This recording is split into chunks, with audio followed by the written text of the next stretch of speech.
नमस्कार, बहुत बहुत स्वागत है आप सभी का। आप देख रहे हैं एनएमएफ न्यूज, आपके साथ मैं हूं नम्रता चौधरी। समाजवादी पार्टी के सांसद जिन्होंने फैजाबाद सीट जीतकर ये कह लीजिए अखिलेश का सीना गर्व से चौड़ा कर दिया था, अभी कुछ दिन पहले वो दहाड़े मार मार कर रोते हुए नजर आए थे। वो वीडियो आपने देखा होगा। दरअसल अयोध्या में एक लड़की के साथ गलत काम हुआ था और उसी से वो आहत बताए जा रहे थे, जिसके बाद भरी प्रेस कॉन्फ्रेंस में मीडिया के सामने अवधेश प्रसाद दहाड़े मार मार कर रोते हुए नजर आए थे। लेकिन अब इस पूरे मामले में जो खुलासा हुआ है वो आपके भी रोंगटे खड़े कर देगा, क्योंकि जिन 3 लोगों को गिरफ्तार किया है पुलिस ने, उनका संबंध समाजवादी पार्टी से ही बताया जा रहा है। पूरी खबर क्या है और किस तरीके से कनेक्शन निकला है ये पंकज जी समझाएंगे। लेकिन पंकज जी, उससे पहले मुझे लगता है कि अवधेश प्रसाद का कम से कम वो वीडियो तो दर्शकों को देख ही लेना चाहिए जिसमें वो रो रहे थे।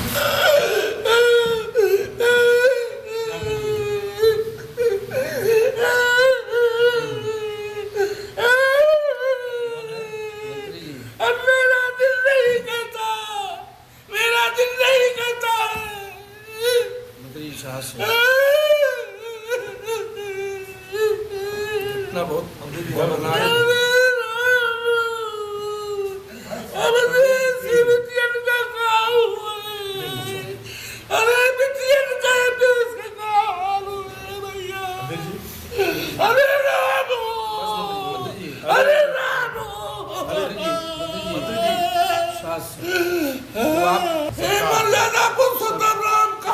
बहुत साथ में है।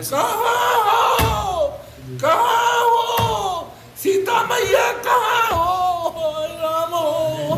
तो देखा आपने किस तरीके से अवधेश प्रसाद रोते हुए नजर आए। योगी आदित्यनाथ ने अवधेश प्रसाद को घेरा था और कहा था कि कल को इन्हीं का आदमी निकल जाएगा। योगी आदित्यनाथ को भी पहले सुन लीजिए। जो नौटंकी आज इनका सांसद कर रहा है, याद करना उसमें भी कोई ना कोई समाजवादी पार्टी का दरिंदा शामिल जरूर होगा। ये वही समाज पार्टी है जो बहराइच में महाराज सुहेल देव के विजय स्मारक का विरोध करती है। ये कहती है नहीं, गांधी का वहां होना चाहिए। इनको गांधी और पाजी प्यारे हैं। चलिए, दोनों को आपने सुन लिया, देख लिया। पंकज जी, पूरी खबर बता दीजिए और जो अपडेट आई है इसमें जो कनेक्शन निकलने की बात सामने आ रही है समझा दीजिए। नहीं, भागवत कथा सुनने गई थी एक दलित बच्ची और वहां से लौटते वक्त उसके साथ रेप किया गया। रेप या क्रूरतम रेप कह सकते हैं। उनके जो जनान थे वहां पे बताया गया कि डंडा से पीटा गया, मारा गया। मैं उसपे डिटेल्स में नहीं जाना चाहता। और उस खौफनाक वारदात के बाद पूरे इलाके में एक तरह से सनसनी फैल गई। और फिर वही प्रेस कॉन्फ्रेंस करते हुए जो फैजाबाद के सांसद हैं अवधेश प्रसाद जी के रोने का वीडियो हम सबने देखा। लेकिन जब पुलिस तफ्तीश हुई तो 3 लोगों को पकड़ा गया है। जो 3 आरोपी हैं उनके नाम हैं हरिराम कोरी, विजय साहू और दिग्विजय सिंह। जो मुख्य आरोपी है वो हरिराम कोरी है और उसने कहा कि बदला लेने के लिए उस बच्ची के साथ इन लोगों ने ये काम किया था। बदला किस चीज उनका का? कोई पारिवारिक झगड़ा था, संपत्ति वगैरह का लड़ाई।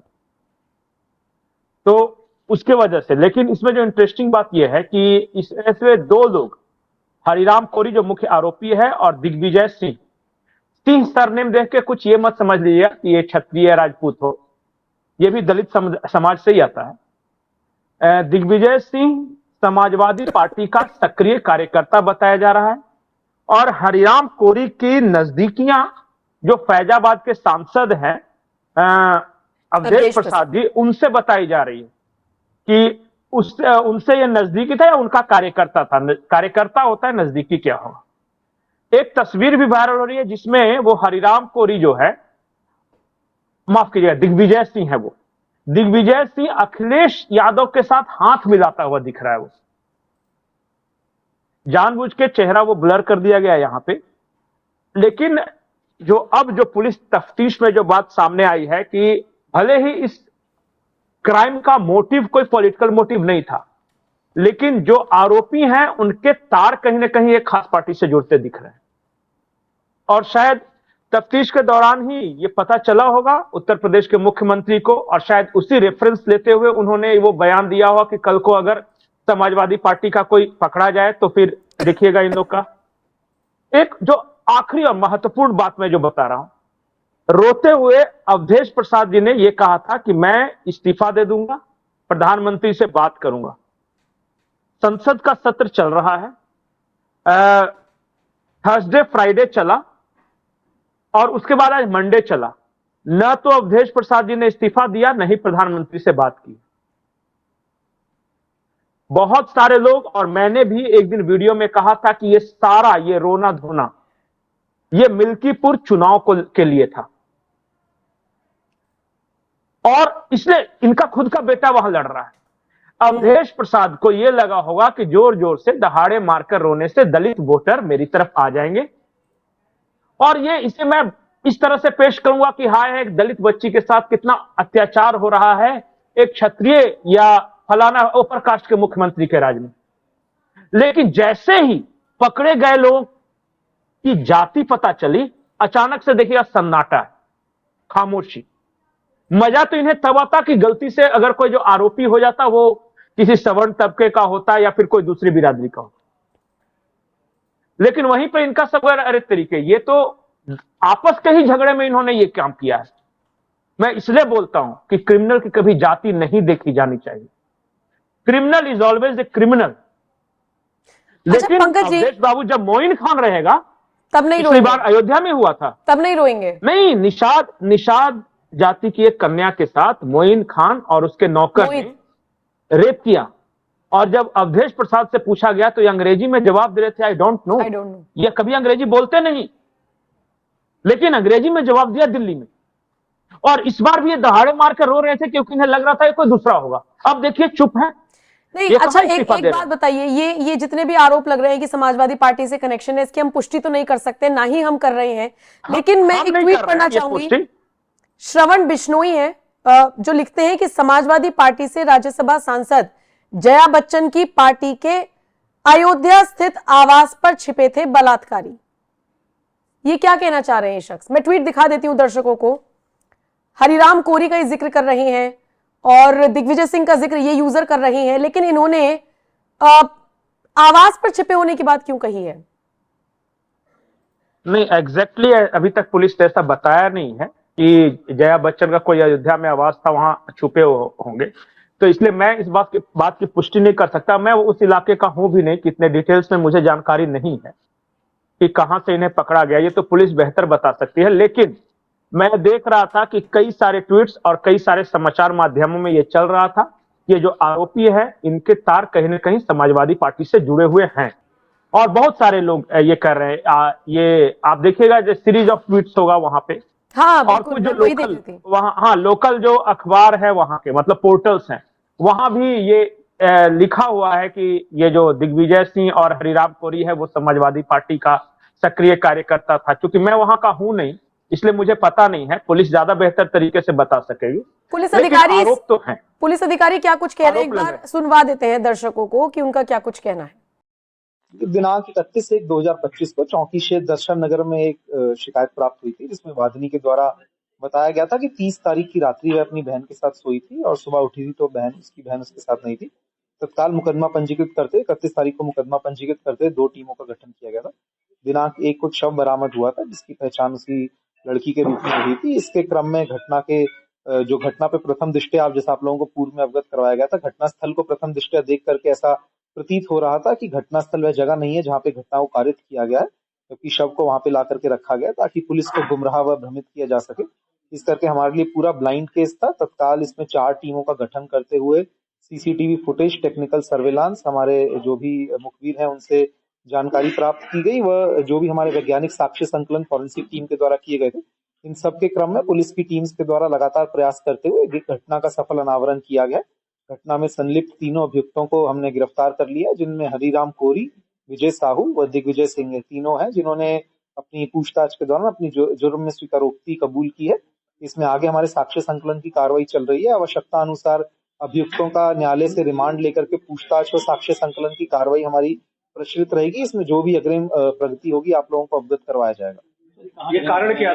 देखिए, उसी गांव के रहने वाले युवक हैं और यह उस समय नशे में थे जिस दौरान इन्होंने यह घटना कारित की है। बाकी अभी क्योंकि हमारी पूछताछ चल रही है, विवेचना में हमारे जो भी आगे साक्ष्य संकलन में होगा, आपको फ्रेश एक रिजॉइंडर उसके माध्यम से अपडेट करवाया जाएगा। किसी पार्टी से भी देखिए, इस तरह का अभी हमारा कुछ वो नहीं है, फिलहाल घटना के संबंध में हमारी वो चल रही है, अभी तक किसी पार्टी का कोई ऐसा वो हमारा उसमें नहीं आया है। जो भी हमारे साक्ष्य संकलन में आगे इसमें आएगा विवेचना में, जो विवेचना से जुड़े हुए होंगे वो आपको देखिए, तीनों उसी गांव के रहने वाले हैं, जिस गांव में सहनवा गांव के ही रहने वाले हैं तीनों भी। जैसा कि मैं आपको कह रहा हूं कि जो घटनास्थल है उस समय देखने पर भी ऐसा प्रतीत हो रहा था, और अभी पूछताछ में भी ये बात सामने आई है कि घटनास्थल वह नहीं था। इसका उद्देश्य केवल ये था कि पुलिस को भ्रमित व गुमराह कर सकें, जिससे पुलिस अभियुक्तों तक ना पहुंच पाए, घटना का अनावरण ना कर पाए। लेकिन जैसा कि मैंने आपको कहा कि सीसीटीवी कैमरास, टेक्निकल सर्वेलांस और वैज्ञानिक साक्ष्य संकलन के माध्यम से हम लोग उस जगह तक पहुंच गए थे जहां हमको लग रहा था कि ये हुआ, और इसी के क्रम में जो हमारी पूछताछ चल रही थी उसके क्रम में हमने तीनों अभियुक्तों को गिरफ्तार कर लिया। दुष्कर्म भी हुआ है, रेप की पुष्टि हुई है क्या? देखिए, जो भी हमारे जैसा मैंने आपको बताया, जो हमारी बीएनएस की परिभाषा है और जो भी हमको परिस्थिति साक्ष्य मिले उसके हिसाब से हम धाराओं का समावेश कर रहे हैं। पंकज जी, पुलिस अधिकारी भी अभी फिलहाल कुछ भी ये बताने से तो बच ही रहे हैं कि कहां का मामला या किससे तार जुड़े हैं या पॉलिटिकल कनेक्शन है, लेकिन सोशल मीडिया पर लोगों ने एक हवा छेड़ दी है। नहीं, पुलिस ऐसे बोल भी नहीं सकती। वो अगर वो होगा भी ना तो पुलिस ये कभी नहीं कहे कि फलानी पार्टी से जुड़ा हुआ है। ये पुलिस का काम ही नहीं है कहना। पुलिस सिर्फ ये बताएगी कि कौन कौन था जिसने क्राइम किया, किन परिस्थितियों में किया गया, उसका कारण क्या था, पुलिस ने कैसे पकड़ा है। उसके पॉलिटिकल बैकग्राउंड को पुलिस नहीं बताती। लेकिन वहां के जो लोकल पत्रकार हैं या जो लोकल जो ट्वीट्स पे जो भी आ रहे हैं जो जानकारी, उसके अनुसार आरोपियों के तार समाजवादी पार्टी से जुड़े हुए हैं, ये वहां बताया जा रहा है। अब ये इस बात का खुलासा तो तब होगा जब आप उस इलाके में जाके ग्राउंड रिपोर्टिंग करें, बिल्कुल, तब पता चलेगा कि जो हरिराम साहू था वो कौन था, या दिग्विजय सिंह वाकई क्या समाजवादी पार्टी का सक्रिय कार्यकर्ता था। अगर वहां के स्थानीय कुछ बोलते हुए कैमरे पे आ गए तब हमें पता चलेगा। अभी हम कुछ कंक्लूजन नहीं ड्रॉ करना इसलिए नहीं दे सकते क्योंकि जिस तस्वीर का आप जिक्र कर रहे हैं वो भी अखिलेश के साथ हाथ एग्जैक्टली कौन मिला रहा है, ये बात आप और मैं नहीं कह सकते। हाँ, इसलिए मैं कह रहा हूं कि ये जो भी हम बात कर रहे हैं वो बहुत सारे लोग ट्वीट किए हैं या फिर जो स्थानीय लोकल बिल्कुल हैं जो पोर्टल्स वो चलाते हैं। मैं चाहूंगा कि कोई जिम्मेदार मीडिया या हम भी अगर वहां पे जाके वहां के ग्राउंड स्थिति का पता कर सके कि ये जो आरोपी था वाकई कौन है और उनका किस पार्टी के साथ संबंध है, तब सारी चीजें क्लियर। ठीक है। तो फिलहाल अपडेट यही है। एक बात है नम्रता, जैसे ये आरोपी पकड़े गए, इनका नाम सामने आया, उसके बाद जो खामोशी है समाजवादी पार्टी की ओर से, वो कहीं ना कहीं शक तो पैदा करती है। अब अवधेश बाबू से आज पूछे कि उस दिन आप दहाड़े मार मार कर रो रहे थे, अब क्या कहना है। वो उन्होंने वादा किया था प्रेस कॉन्फ्रेंस में कि वो इस्तीफा दे देंगे या फिर प्रधानमंत्री के सामने बात रखेंगे। मेरी जानकारी है सोमवार को हम लोग ये लगभग 2 बजे के आसपास ये कर रहे हैं, अभी तक नहीं न इस्तीफे की पेशकश की है न प्रधानमंत्री से मुलाकात की। तो अवधेश बाबू से पूछना चाहिए क्या हुआ उस दिन आप रो रहे थे, कहीं ऐसा तो नहीं किसी बेटे को मिल्कीपुर का चुनाव जिताने के लिए सब सारा नाटक कर रहे थे आप? Are you serious? आपके इलाके में आपका साल भर हुआ है सांसद बने हुए, ये तीसरी वारदात है। शायद वो कह दें, और शायद वो कह दे आई डोंट नहीं, और अब तो अंग्रेजी में तो बोल ही देंगे। चलिए ठीक है। जानते कि नहीं, बड़ा ये जो मास्टर ऑफ कम्युनिकेशन होते हैं ना, वो एक चीज बहुत ध्यान रखते हैं, जो लोगों को बताना होता है अपने वोटरों को, उसको तो हिंदी में बोलते हैं, और जहां बच बचा के उनसे छुपाना होता है वो अंग्रेजी में बोल के चले जाते हैं। ये भी एक तरीका है। दर्शकों के ऊपर छोड़ देते हैं, क्या राय रखते हैं आप लोग इस पूरी खबर को लेकर, या जो अपडेट आई है, जो कनेक्शंस निकल रहे हैं, अब सोशल मीडिया पर लोग लिख रहे हैं। कमेंट सेक्शन में अपनी राय हमें जरूर दीजिएगा। नमस्कार।